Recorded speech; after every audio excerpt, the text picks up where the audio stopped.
Boa noite, queridos e amados irmãos, graça e paz nos sejam multiplicadas. É com muita alegria que nós nos encontramos aqui mais uma quarta-feira, que esta noite ela seja uma noite de bênção, de aprendizado, na oportunidade que temos de conhecer um pouco mais acerca da palavra do Senhor, compartilharmos aquilo que temos aprendido das Sagradas Escrituras e que todos nós possamos aproveitar bastante desta noite, com toda a atenção, com toda a alegria nos nossos corações, pelo privilégio que temos de estarmos em nossas casas. Eu estou aqui no meu gabinete, não é à noite, temos a luz aí sendo projetada na cortina, então eu dei boa noite aos irmãos, mas ainda é dia, agora são 10h30 da manhã, mas eu sei que esta transmissão ela vai estar sendo, então, assistida pelos irmãos à noite, tá bom? Então eu quero convidar você para que você esteja aí tranquilo na sua casa, onde quer que você esteja, com a sua Bíblia aberta, com toda a sua atenção na palavra do Senhor, para que então aí nós possamos dar continuidade aos estudos que estamos fazendo. Estamos caminhando para o quarto estudo em Tiago, capítulo 4, de 1 a 12, acerca dos desafios da vida cristã. E a minha esperança, minha expectativa é que este estudo esteja sendo bênção na sua vida, que você possa ter uma compreensão clara da vida cristã. E a vida cristã não é apenas um mar de rosas.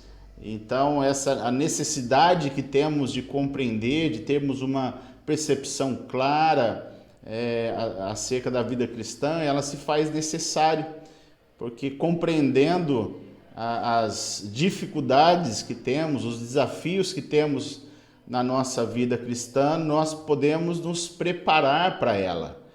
E somente com esses desafios é que nós crescemos espiritualmente, é que nós nos aproximamos mais do nosso Deus. Então vamos ter um tempo inicial, introdutório de oração, e assim como sempre nós fazemos, colocamos as nossas vidas diante do Senhor.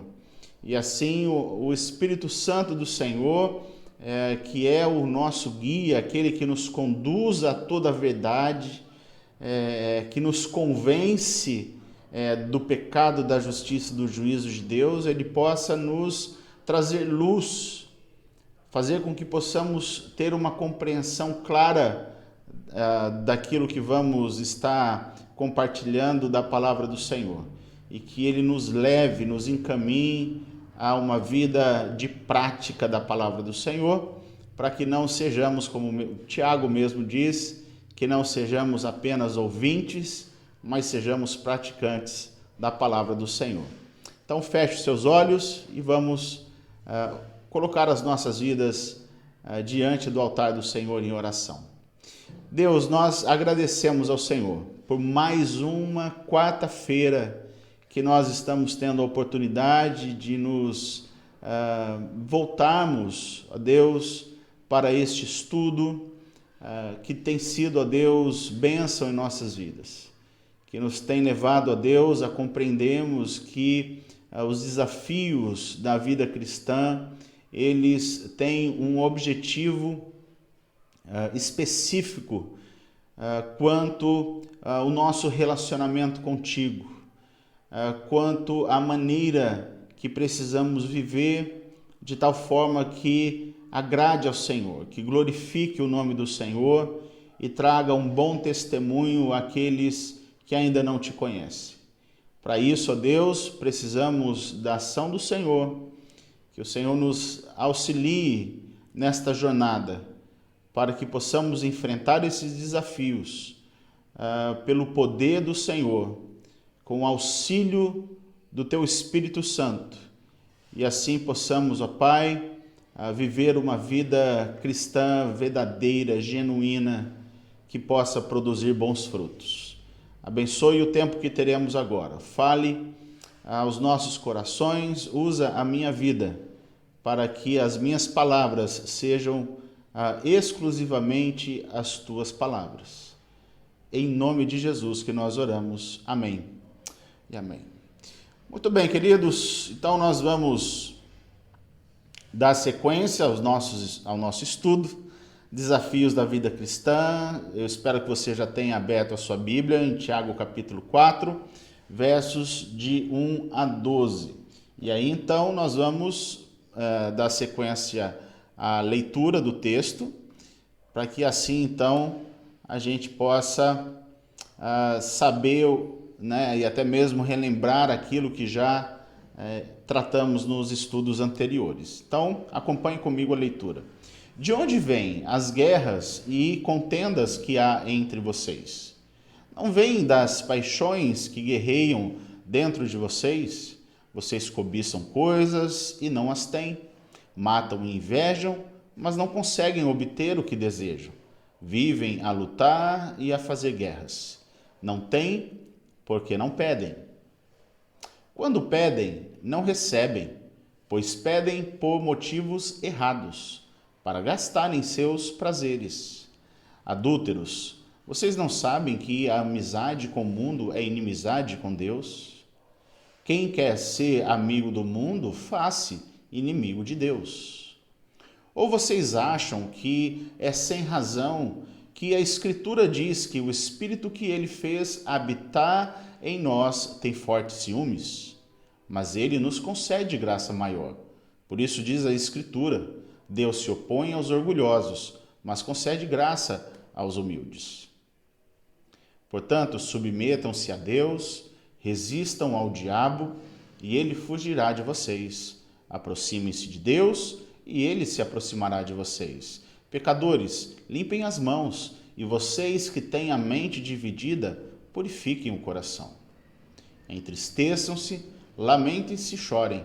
Troquem o riso por lamento e alegria por tristeza. Humilhem-se diante do Senhor e ele os exaltará.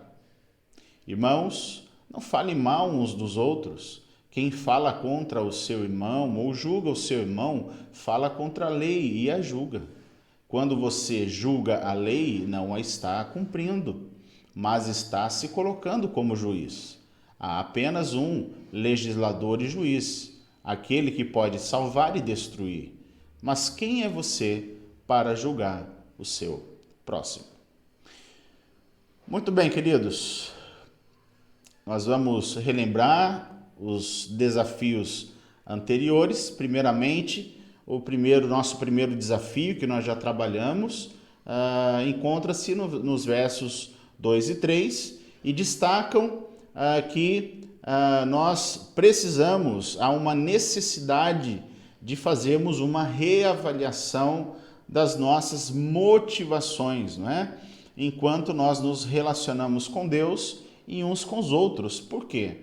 Porque devido ao nosso coração caído, corrompido, nós temos uma tendência de buscarmos retorno nas nossas relações. Então só há um interesse, um real interesse da nossa parte, quando nós percebemos que há coisas, benefícios que a outra pessoa, que o outro lado pode nos oferecer, aí então nós nos dispomos a nos relacionarmos com essas pessoas. E aí então é que nós começamos a perceber algo errado, algo equivocado naquilo que nós propomos de relação com o nosso Deus e nas relações que nós temos uns com os outros. Então nós precisamos ficar atentos em relação a isso, porque Tiago, nesses 2 versos, ele está tratando de um resultado, de uma proposta relacional equivocada. E Tiago está falando sobre brigas contendas que estão acontecendo entre as pessoas, entre os seus ouvintes ali.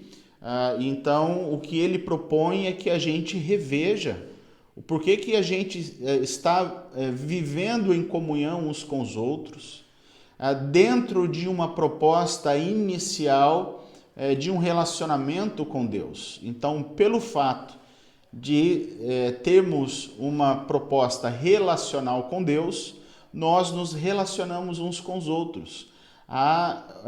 Nessa proposta comunitária de vivermos uns com os outros, aqui na igreja, por exemplo, as nossas relações uns com os outros precisam ter como fundamento o nosso relacionamento com Deus.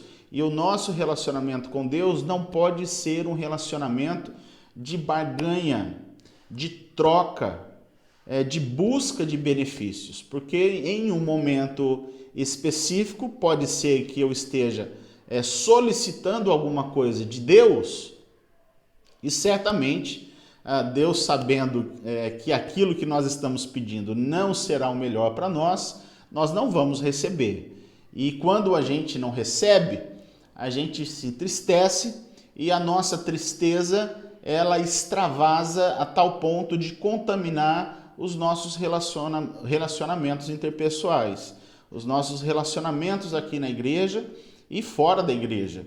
Então, a nossa insatisfação, as nossas frustrações com Deus, pelo fato dele não dar aquilo que nós pedimos, acaba afetando a nossa vida e os nossos relacionamentos também. Então, nós precisamos rever o porquê que nós estamos nos relacionando com Deus e nós estamos nos relacionando uns com os outros, ok? Para que não hajam guerras, para que nós não vivamos em um estado de batalha espiritual, não é? Nosso relacionamento com Deus, e muito menos em guerra uns com os outros. Então, nos versos 4 e 5, nós encontramos o segundo desafio, onde Tiago aborda aí a necessidade de uma revisão também acerca do nosso conceito de fidelidade cristã. Então, nos versos 4 e 5, o Tiago ele vai, então, tratar acerca do conceito de fidelidade. E a gente pode perceber isso pela palavra introdutória ali no verso 4, quando ele chama as pessoas ali que estão sendo exortadas de adúlteros. Então, elas estão sendo questionadas no seu relacionamento com Deus, as motivações e o seu conceito de fidelidade espiritual. Como que nós percebemos isso? Quando nós vemos que não há uma fidelidade exclusiva, não há uma devoção exclusiva a Deus, não há um conceito de submissão exclusiva à pessoa de Deus. Então, nós temos ainda um coração que é facilmente seduzido pelas propostas do mundo. E aí, então, enquanto aceitamos essas propostas do mundo, enquanto somos atingidos pelas setas tentadoras do inimigo, nós acabamos por dividir a nossa adoração. Então um pouco, a questão, um pouco não, é muito, né?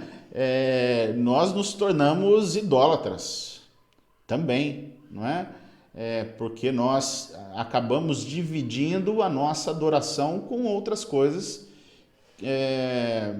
que não fazem parte, não é, das coisas de Deus. Nós não temos a nossa atenção, a nossa devoção exclusiva à pessoa de Deus. E quando nós dividimos isso com outras coisas, é idolatria, é infidelidade, é adultério. E nós precisamos ter uma compreensão clara, ainda que seja duro. Esse discurso de Tiago é um discurso que revela, que traz à tona um desajuste na nossa vida espiritual. e que precisa ser, então, colocada em ordem novamente. Então, é preciso que eu e você possamos ter, sem meias palavras, este quadro claro para cada um de nós. Então, às vezes, quando alguém nos mostra a verdade, ainda sendo com doçura, com sabedoria, não é? Mas algumas pessoas não querem ouvir a verdade. Elas não estão dispostas a aceitar que elas estão sendo adúlteras, que elas estão cometendo adultério espiritual, que elas estão dividindo, não é? O amor que deveria ser exclusivo a Deus com outras coisas. Então é preciso a gente ter uma compreensão clara acerca desta realidade em que muitos de nós nos encontramos. E Tiago está querendo posicionar: ou você é amigo de Deus, ou você é amigo do mundo. Não tem como ter esses dois tipos de amigos. Já no versos 6 e 7, Tiago demonstra, né, que o terceiro desafio da vida cristã ele está relacionado à construção de uma vida cristã baseada em humildade e submissão. É um tema que nós já estamos tratando já há algum tempo. Então, vida cristã, ela tem como marca esta postura cristã. Quando nós temos uma compreensão clara de quem Deus é e de quem nós somos. Em face dessa compreensão acerca de quem Deus é, nós nos posicionamos corretamente para com Ele e nos posicionamos corretamente uns para com os outros. Numa postura de serviço, sem dúvida alguma uma postura serviçal de escravos. A palavra para servo é a mesma palavra que define um escravo, que é escravo, mas o trabalho feito é o mesmo, não muda, ainda que pareça, né, ser servo, ser um pouco melhor ou menos ofensivo do que a palavra escravo, mas é a mesma coisa. E essa é a postura que nós devemos ter para com Deus, é a postura que nós devemos ter uns para com os outros, porque é a posição que Jesus Cristo tomou quando ele, então, pegou a bacia, pegou a toalha, lavou os pés dos discípulos e no final, depois de ter lavado os pés dos seus discípulos, disse: olha, vocês viram o que eu fiz? Então façam também. Então, se vocês viram que eu estou lavando os pés de vocês, vocês também precisam servir uns aos outros como servos, como escravos uns dos outros. Então, essa postura que estamos e precisamos adotar, ela contribui positivamente para que as relações entre irmãos em Cristo, elas sejam preservadas, protegidas, não é? De todo tipo de investida diabólica, a qual visa destruir a comunhão e a unidade cristã. É o conceito aí de sujeição a Deus e a resistência ao diabo. Enquanto nós nos sujeitamos em submissão exclusiva, total, absoluta a Deus, nós então resistimos às investidas do diabo. É só assim, é uma coisa simples que precisa ser feita, ainda que não seja fácil fazer, mas a solução ela é objetiva. É o que nós estamos procurando destacar aqui para os irmãos. Então, o que precisa ser feito para resistir ao diabo, pastor? A carne é fraca, eu não consigo, é muita tentação na minha vida. O que eu devo fazer? Submeta-se a Deus. O Tiago, ele é categórico, ele é objetivo quando diz e apresenta uma única solução para que possamos resistir às ofertas do mundo e resistirmos às tentações do inimigo. Somente a sujeição à pessoa de Deus. Ok? Então vamos aí a nossa proposta dos 5 desafios da vida cristã. que o texto base que nós lemos nos propõe aí, e eles precisam ser vencidos a fim de confirmar a autenticidade da nossa fé. Como que a gente vai comprovar que somos crentes, que somos servos de Deus? Quando nós enfrentamos, não na nossa força, mas na força do poder de Deus, na ação de Deus em nossas vidas, os desafios que são colocados à nossa frente. Então não vai ser um mar de rosas, não vai ser mamão com açúcar a vida cristã que vamos estar enfrentando, isenta de problemas, de lutas, de tentações. O crente que é crente não cai, não sofre nenhum tipo de tentação, resiste tranquilamente todas as ofertas. Não é bem assim que funciona. Então nós precisamos vigiar. O diabo, o nosso inimigo, ele anda ao nosso derredor procurando quem vai dar uma brecha para que ele possa entrar e então destruir as nossas vidas e nos matar. Esse é o objetivo que o diabo tem com as nossas vidas, ok? Então precisamos conhecer e vencer esses desafios. E o quarto desafio que nós vamos tratar nesta noite diz respeito à construção de uma vida cristã, tendo por base santidade e quebrantamento de coração. Então são dois desafios nesse aqui, avaliarmos a nossa vida de santidade e a postura do nosso coração em face à compreensão de quem nós somos.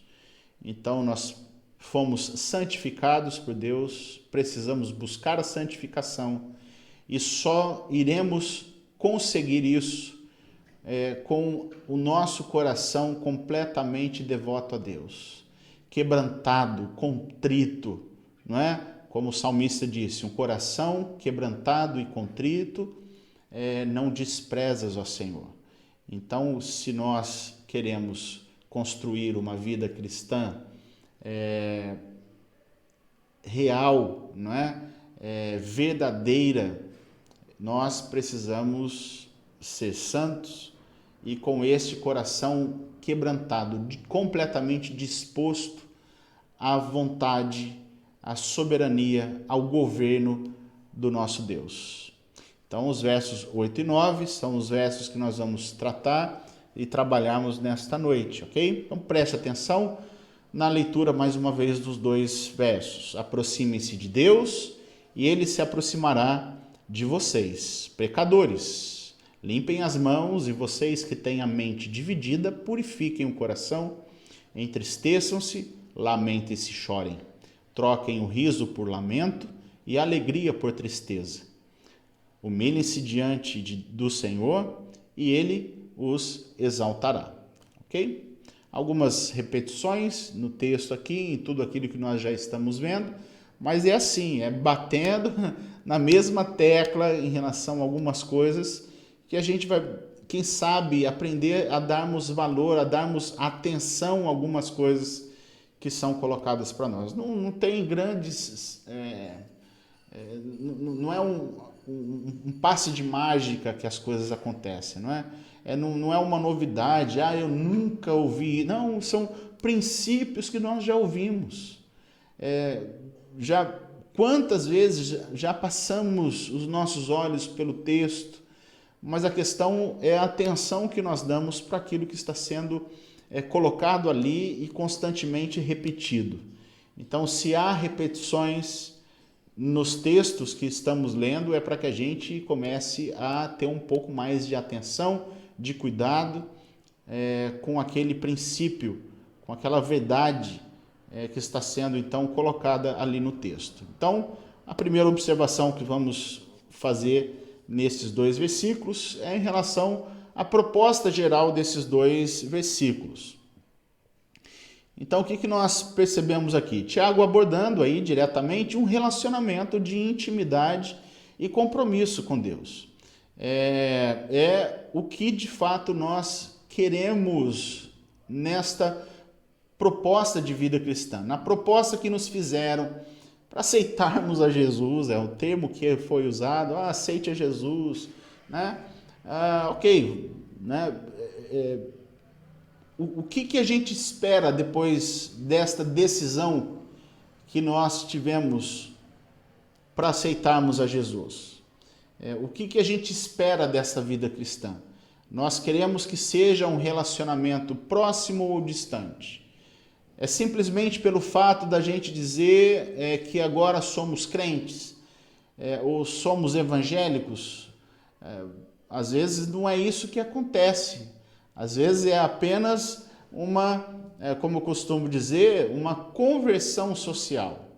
A pessoa está habituada a essa realidade da igreja, ela se familiarizou com as pessoas, com os cânticos, ela gosta, é música que ela tem no celular, começa a cantar, ela se familiariza, mas ela ainda não entendeu que esta proposta relacionada à conversão, ao novo nascimento, ela encaminha a um relacionamento de intimidade e compromisso com Deus. Então, nós precisamos avaliar se é isso de fato que nós queremos nessa proposta que nos foi feita então. Então, a ideia deste relacionamento é de uma via de mão dupla. Não é? Todo relacionamento é assim. Então, nós temos responsabilidades, obrigações, temos direitos e temos deveres em todo tipo de relacionamento que nós temos, ok? Então, ou seja, as duas partes envolvidas devem investir recursos, esforços para a edificação do mesmo. É o que eu faço para investir nesse relacionamento, para que ele dê certo, para que ele cresça, para que ele seja, para mim, bênção. Então, o que eu faço? Quais são os recursos que eu tenho investido nesses relacionamentos? Seja um relacionamento afetivo ou seja um relacionamento comum, digamos assim, entre amigos, né? São as nossas amizades que nós, então, temos. Nós precisamos compreender que qualquer tipo de relacionamento é necessário um investimento. Investimento de tempo, às vezes investimento de recursos. Nós precisamos investir toda a nossa dedicação, o nosso sentimento, colocarmos o nosso coração ali, para que isso dê certo, para que seja proveitoso e bênção para as nossas vidas. Então, no que diz respeito aos desafios da vida cristã, o crente precisa enfrentá-los. O crente precisa fazer o quê? Fazer a sua parte, porque sabemos que Deus fez a dele, ok?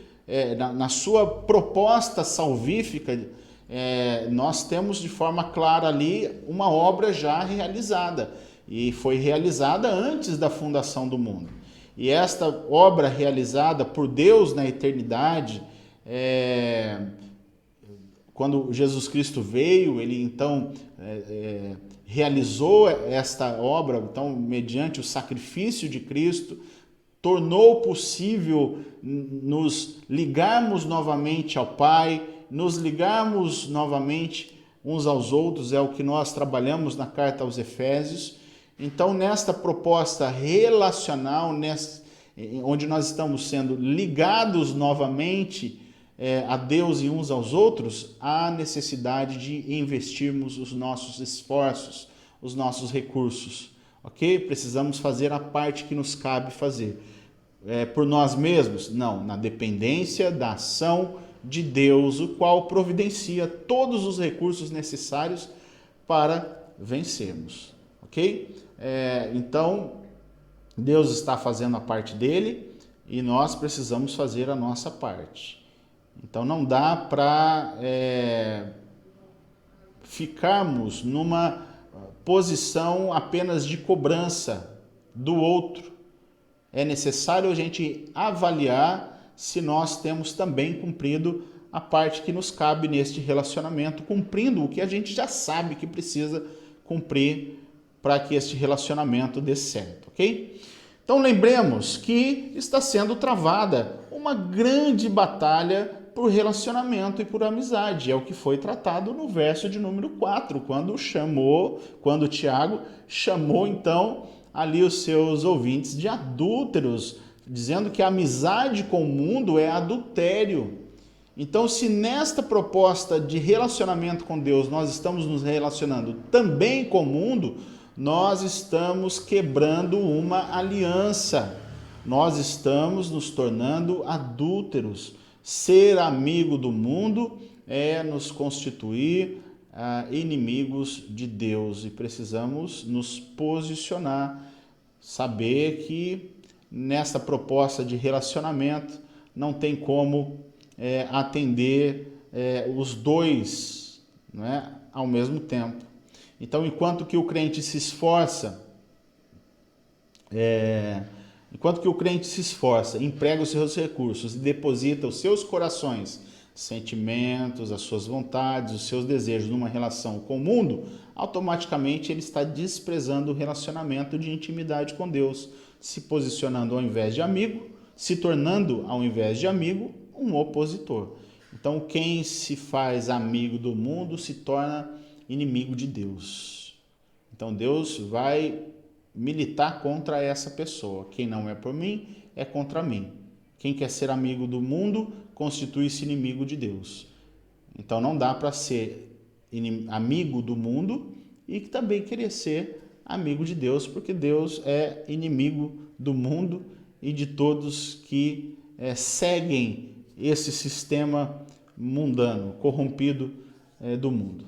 Então, Tiago, portanto, ele inicia o verso 8 com uma condicional divina nesta proposta relacional, a qual se fundamenta em responsabilidades cristãs. Quais são? Nós já vimos anteriormente: reavaliação relacional, por que estamos nos relacionando com Deus, por que nos relacionamos uns com os outros, uma postura de humildade, precisamos ser submissos totalmente à pessoa de Deus, buscar uma vida de santidade e de quebrantamento de coração.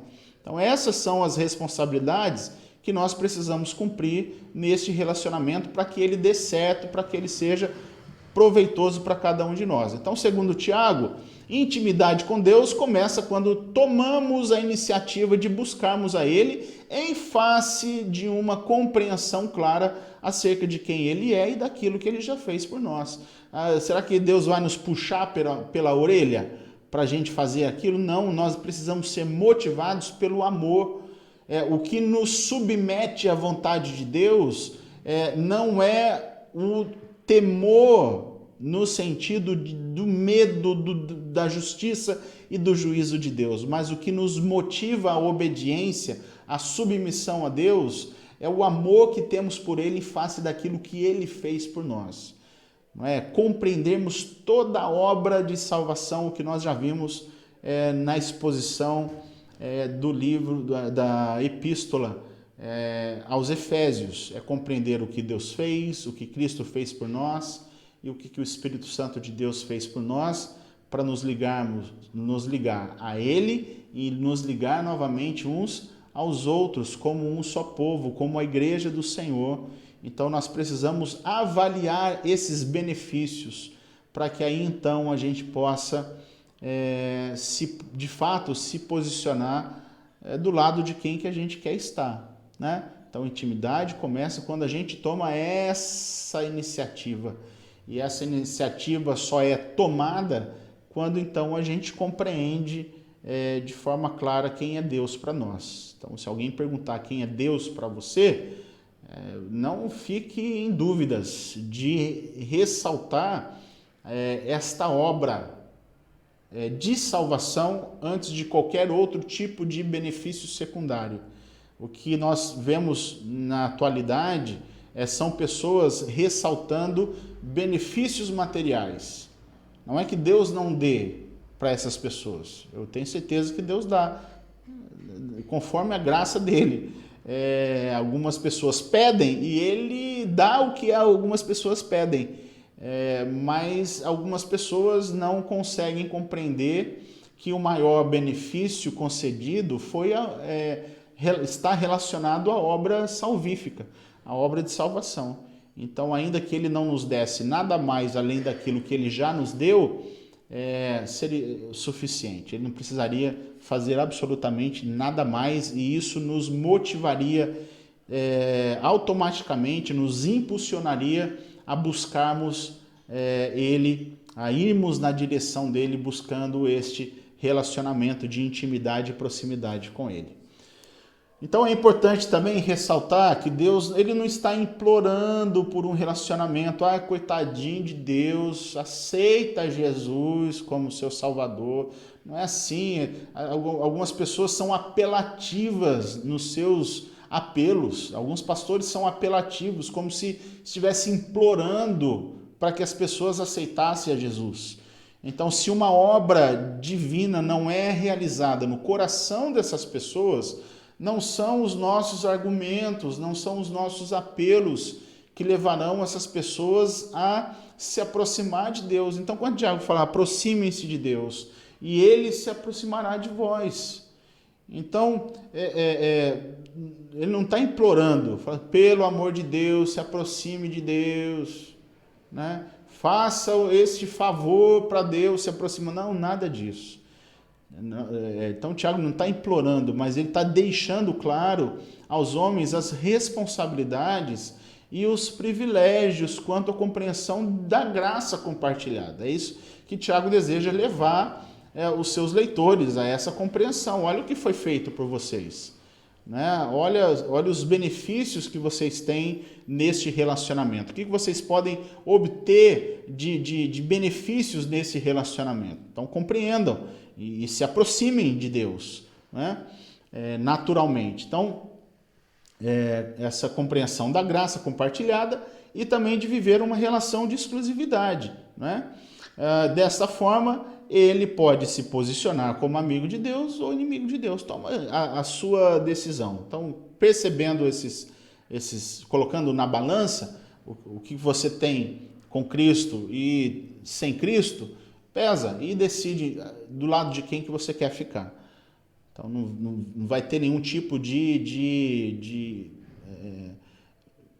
pedindo pelo amor de Deus para que a pessoa seja crente, cumpra as suas responsabilidades. Não, nada disso. Não é assim que a gente deve fazer. Não é assim que eu ajo como pastor, e eu creio que não deve ser assim que nenhum pastor deve agir para com as suas ovelhas. Ficar implorando para servir, para chegar cedo na igreja, para desempenhar os seus ministérios com responsabilidade, com dedicação, com amor, com alegria, com respeito ao próximo. Não vou ficar implorando para que a pessoa faça isso de forma alguma. Se isso não é algo natural, se ela não faz isso com naturalidade, não sou eu que vou ficar implorando ou tentar forçar ela a ser quem ela não é. Alguém que ela ainda não se tornou em Cristo. Porque só quando ela se tornar uma nova criatura em Cristo é que ela vai poder realizar o seu serviço de uma forma natural, como deve ser, como eu creio que deve ser, ok? Então, a graça de Deus, ela não pode ser barateada, ou seja, desvalorizada. Se o crente não se posiciona espiritualmente ao lado de Deus, se aproximando dele em um relacionamento de fidelidade, não há qualquer possibilidade de comunhão. Então, se ele não toma essa iniciativa, não há comunhão. Ele pode até dizer que tem comunhão com Deus. Não, eu tenho a minha comunhão. Como a gente cansa de ouvir algumas pessoas restringindo, né, o seu relacionamento com Deus, a sua residência, a sua vida de suposta leitura da palavra de Deus, só pensar, não, eu penso em Deus, aí eu oro a Deus, aí eu rezo a Deus, né? Eu de vez em quando eu ouço uma música evangélica. Não, isso não é relacionamento com Deus. Está distante de ser aquilo que Deus espera que um relacionamento com Ele de fato seja. Então, a expectativa de Deus, ela é uma expectativa extremamente elevada, porque o que está sendo exigido de cada um de nós em termos de postura, de conduta, é uma vida de santidade e de quebrantamento de coração. Então, se eu não compreendo que essas duas coisas são extremamente sérias, não é? Aquilo que ele está pedindo, solicitando a cada um de nós, que é algo difícil de buscar, se eu não compreender isso, queridos, certamente a minha suposta vida de relacionamento com Deus está furada, está distante de ser algo que vai trazer qualquer tipo de benefício para cada um de nós. Então é necessário que a gente compreenda as coisas mais elementares, a gente pare e avalie um pouco, por isso que a gente está indo com bastante calma para a gente entender o que Deus requer de nós nesta proposta de relacionamento, de intimidade. Então, como nós estamos vendo, o Tiago está dizendo, olha, Deus quer que vocês se aproximem dele. E quando nós nos aproximarmos dele, ele vai se aproximar de nós. E a gente compreender o que é essa aproximação. Quais são os benefícios dessa aproximação? Isso é fantástico. Essa aproximação de Deus, a gente vai ver ao longo da exposição, talvez a gente não termine hoje a exposição desse texto, até porque eu não quero me delongar muito, mas eu quero trabalhar com bastante calma em alguns princípios, mas por causa do pecado isso não era possível.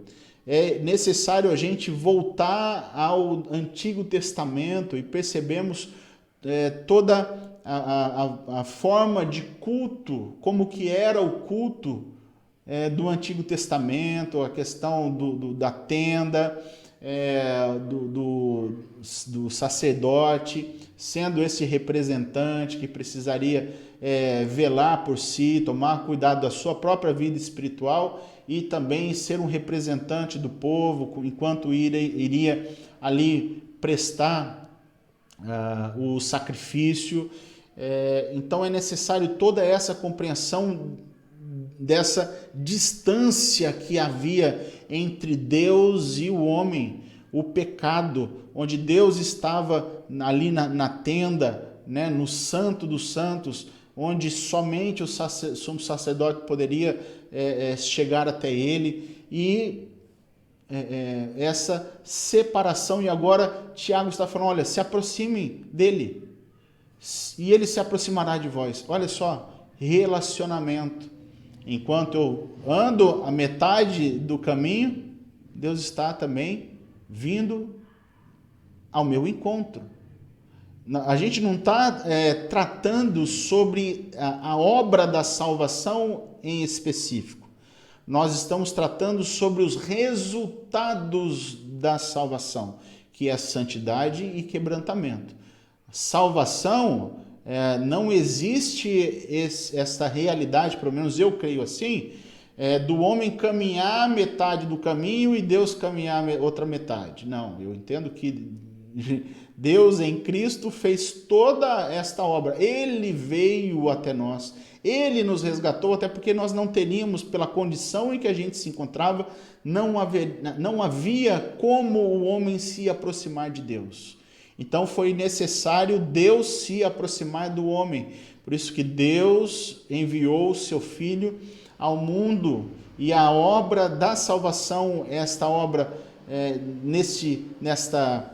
como o apóstolo Paulo mesmo chama, este ministério da reconciliação, ele foi iniciado por Jesus Cristo. Então nós estamos tratando aqui de uma obra pós-conversão. Tiago não está escrevendo isso para incrédulos. Tiago está escrevendo isso para crentes. E nessa proposta relacional é necessário um investimento de duas partes. O crente compreende as suas responsabilidades, os seus deveres, e ele faz isso. E ele vai até Deus, ele busca, ele se empenha, buscar conhecer a Deus, se alimentar da palavra de Deus, ter um relacionamento com Deus por meio de uma vida de oração, e certamente Deus responde às suas orações, Deus o abençoa, Deus vem até ele, Deus se manifesta a ele, e este relacionamento ele é então alimentado, não é? Ele é um relacionamento abençoado. E aí então o homem começa a perceber de fato o privilégio de fazer parte da família de Deus, ser alguém que foi escolhido, eleito para fazer parte da família de Deus, ok? Então a gente precisa trabalhar, não é, de forma bem calma, para a gente entender todo esse processo. Então, por isso que eu digo aqui, a graça de Deus ela não pode ser barateada. Aquilo que foi feito por nós é de graça para nós, mas teve um alto preço para quem pagou essa dívida. Alguém precisou se doar, se dar, se sacrificar em favor de outro. Alguém pagou essa dívida. Então, para quem pagou, não foi de graça. Para nós é oferecido gratuitamente. Mas por isso que a gente percebe às vezes que parece que muitas pessoas, que muitos crentes meio que barateiam esta graça, barateando a obra da salvação. Já que eu estou salvo mesmo, eu não perco a salvação, então eu posso viver de qualquer jeito, não é? E não é assim que funciona. Então a graça ela não pode ser barateada, ou seja, desvalorizada. Se o crente não se posiciona espiritualmente ao lado de Deus, se aproximando dele em um relacionamento de fidelidade, não há qualquer possibilidade de comunhão. Não tem como. Não há como ser amigo do mundo e amigo de Deus. Não há como ser um crente infiel. É uma incoerência isso. Pressupõe-se que um crente seja santo, no sentido de busca, de procura por uma vida de santidade. Quer dizer que ele nunca mais peca, que ele é perfeito. Não, nada disso. É que quando o pecado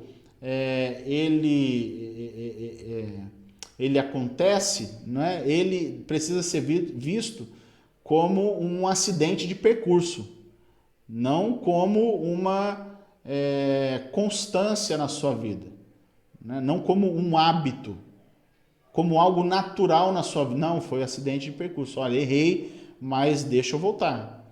Eu vou pedir perdão, vou reconhecer os meus erros, vou procurar não mais cometê-los.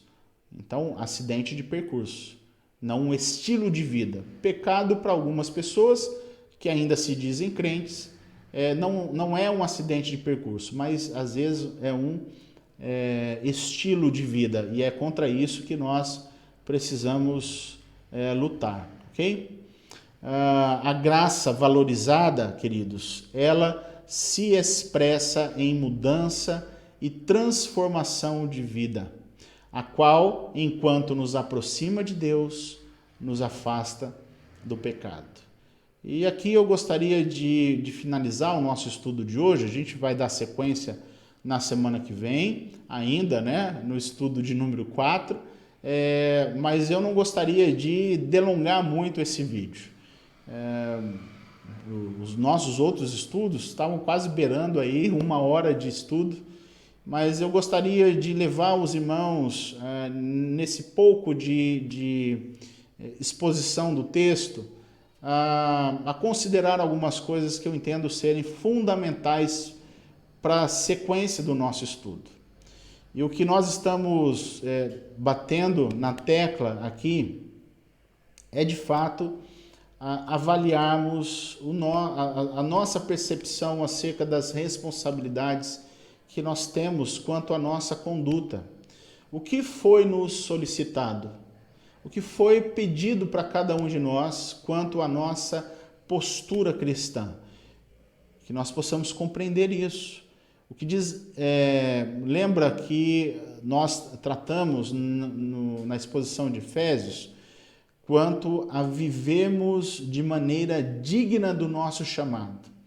E vivemos de maneira digna do nosso chamado, da nossa vocação, é a gente compreender que precisamos adotar uma postura coerente com a vida de Deus, com o padrão que por Deus é colocado. E voltando a essa questão da valorização ou desvalorização da graça, eu creio que isso faz toda a diferença para nós. Um crente que não consegue compreender o que foi feito por ele mediante a obra da cruz, a crucificação de Jesus, o porquê que ele foi crucificado, o porquê que ele derramou o seu sangue, o que ele estava fazendo ali. Algumas pessoas podem falar, não pedi para ele estar lá.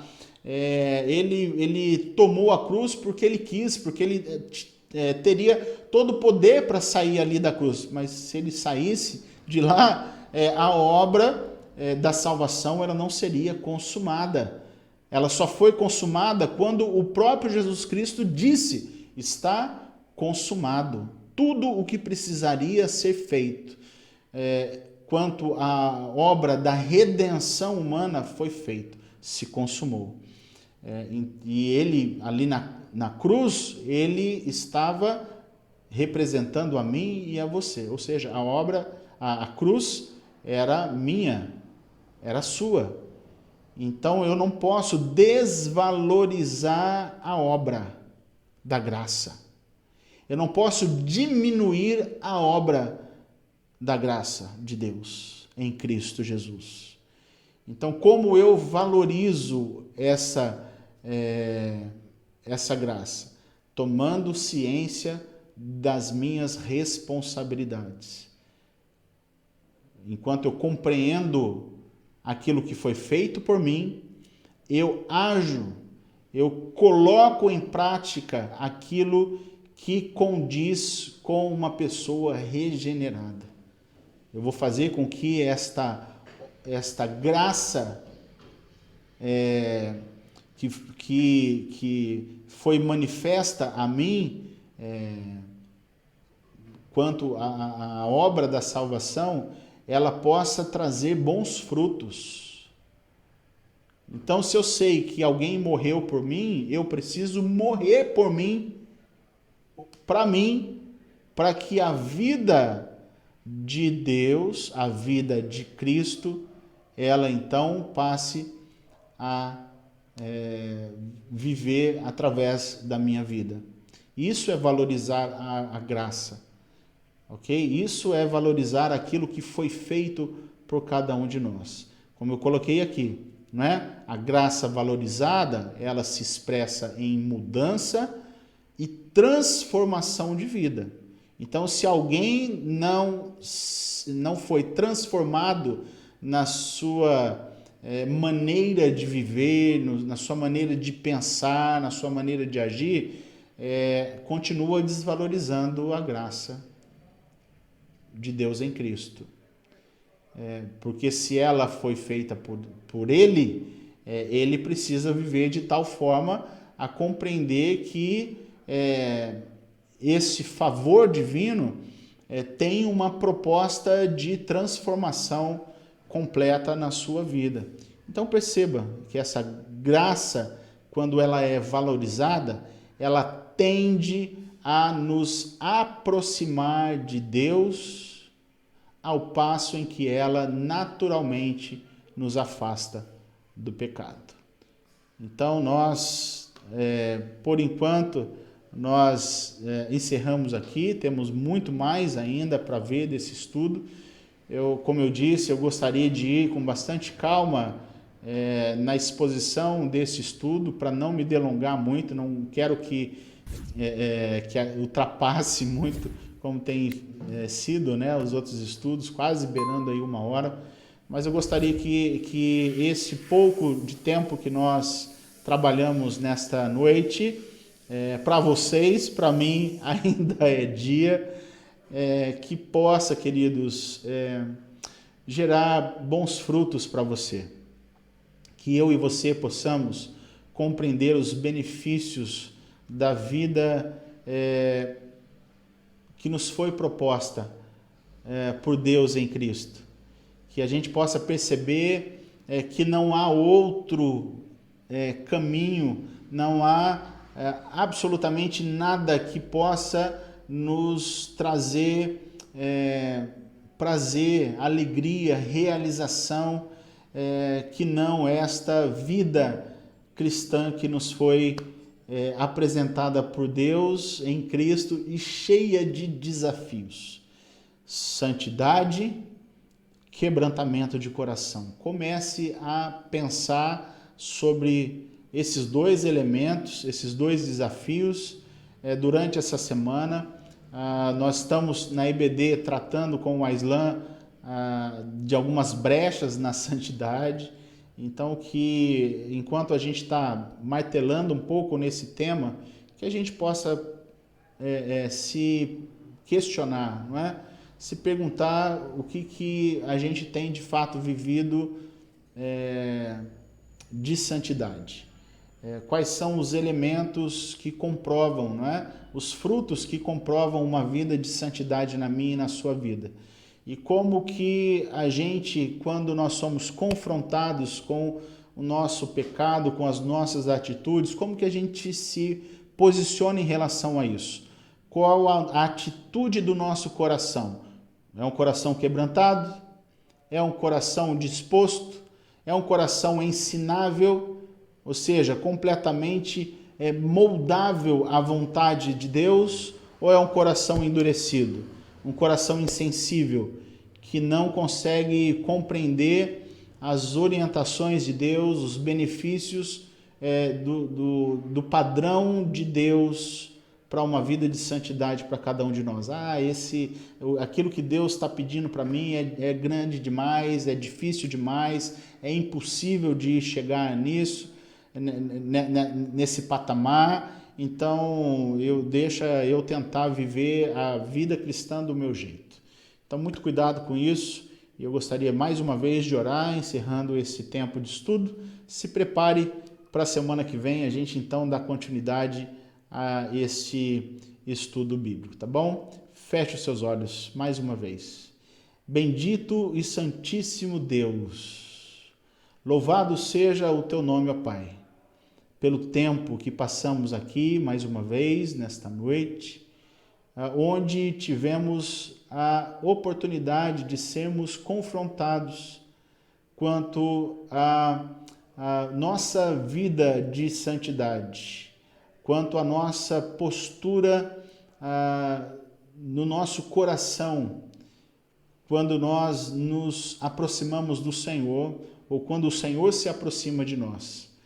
Será que estamos, ó Deus, e o Senhor sabe disso, completamente dispostos a vivermos uma vida de santidade com o coração quebrantado?